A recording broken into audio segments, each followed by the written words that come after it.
সিঙ্কে পানি জমে যাচ্ছে আর তেলাপোকার জ্বালায় একদম অতিষ্ঠ জীবন। সমাধান কি? তাহলে দেখুন।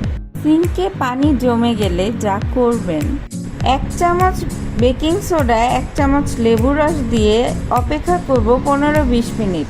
তারপরে 1 চামচ সাদা ভিনেগার দিয়ে এইরকম বাবল উঠে আসলে, বাবল কমে যাওয়া পর্যন্ত অপেক্ষা করে 1 জগ ফুটন্ত গরম পানি দিয়ে দিব। তাহলে সিঙ্কের ময়লা আর দুর্গন্ধ একসাথে দুটি দূর হয়ে যাবে। তেলাপোকার জ্বালায় অতিষ্ঠ, দেখুন সমাধান। 1 চামচ বরিক পাউডার কিংবা বেকিং সোডা আর 1 চামচ চিনি একসাথে মিক্স করে যে জায়গা থেকে তেলাপোকা আসার সম্ভাবনা থাকে সেই জায়গাগুলোতে এইভাবে দিয়ে দিন। পাউডারের মাধ্যমে কিন্তু খুব সহজেই আপনি ঘরোয়া উপায়ে আপনার বাসার তেলাপোকার সমস্যার সমাধান করে নিতে পারবেন।